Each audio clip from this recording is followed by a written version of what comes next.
Hey, what's up guys? I wanted to make a quick video today to show you what I picked up at the grocery store. I did a little bit of shopping, as you can see.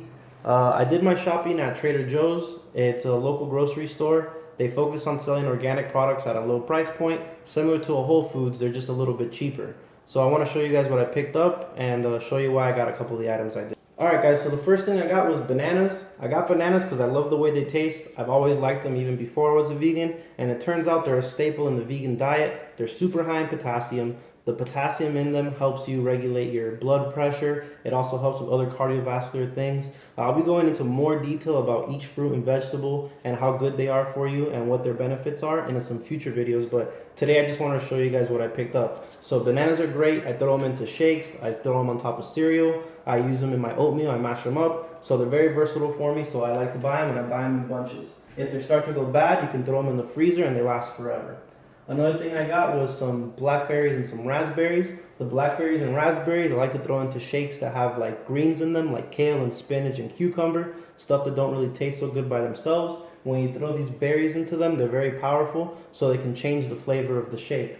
Another thing I like to throw into the shake is this Trader Joe's Super Green Drink. It's basically packed with antioxidants from like every fruit and vegetable ever, and it's got a pretty good taste to it. There's no added sugar in it, but it does help change the taste of those greens, the kale and the spinach and the cucumber. So you mix that with the berries and you got a pretty decent tasting shake in the morning, and it helps you get your greens in. So now we're going to go into where basically I get most of my protein from, and you guys will be surprised. You don't have to eat something dead to get protein. I get a lot of beans. Beans are super high in protein and all the lipids and amino acids you need in here. They taste great, so I get a whole variety of them. I get black beans, pinto beans, refried beans, garbanzo beans, and I mix them with rice. What a lot of people don't know is when you mix rice and beans, you get a complete protein. Protein is not just protein. Protein is made up of amino acids.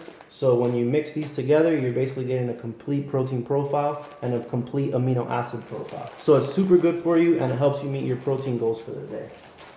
Another thing I purchased is flaxseed meal. Nothing really nutritious about this except for it's really high in fiber, but I do like to use this for baking because when you mix this with water, it gives you like an egg consistency and it helps bind all baked products together. So I use this as an egg replacement when I'm baking.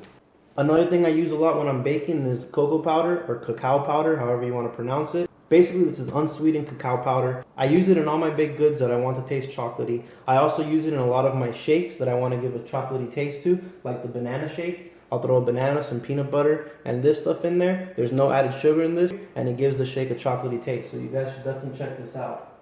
My girlfriend is currently going through transition from meat eater to vegetarian and from vegetarian to vegan. So I got her some of these Smart Dogs. These are vegan dogs, but I tend not to buy so many like processed foods for myself. I like to eat like whole plant-based foods, but these processed dogs are not so bad, and they're really good to help you in the transition from going from the classic American diet into vegetarianism/veganism. So I would definitely check these guys out if you're looking into, switching into vegetarianism. They taste just like regular hot dogs. Another thing I used to love when I was not vegan was milk and cereal, and as you can see, I was able to find a vegan cinnamon cereal. A thing I like about Trader Joe's is they mark their packages with the vegan symbol. Usually it's just a V or it says vegan on it, so it's really easy to pick out vegan items at Trader Joe's. Another thing I purchased primarily for my girlfriend was butter. She liked to have butter on toast and stuff, and now since she's a vegetarian now, but she's looking into getting into veganism, this is basically non-dairy butter. This one's soy-free. It's made out of pea protein, but I gotta tell you, it tastes just like butter. That was the vegan favorite, tofu. I just started learning how to cook with this.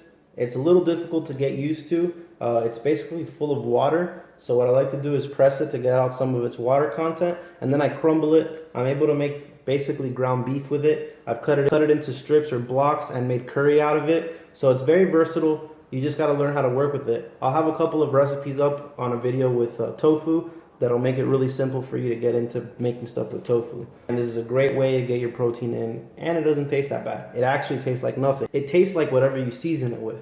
So you got to make sure that you season it or marinate it well, and you'll just basically have a great tasting meal. Another thing I got was some more vegetables. This is a mirepoix, which basically is celery, onions, and carrots. It's used for soups or any sauteing. I'm going to be making a soup with this. And then I got another thing, which is basically cabbage and carrots and a bunch of other stuff all mixed up and chopped up. I throw a little bit of salad dressing on this and have it just like that. I sometimes have my own vegetables, but Trader Joe's sells them really cheap, already chopped and put into nice containers. So I like to use them like this too. See, there's a huge variety of stuff that I got. There's more stuff in the freezer. I got ice cream, I got frozen vegetables, I got frozen eggplant. I got basically a month worth of groceries, and this is the best part. I don't know if you guys can see, but I spent $138 total on my entire purchase. Now that doesn't just include what's here. I got multiples of things, I just couldn't fit everything on there. On top of that, I was able to fill up my vegetable container with potatoes, garlic, onions, everything. A bunch of stuff in the freezer. I'm basically completely stocked up for less than $150.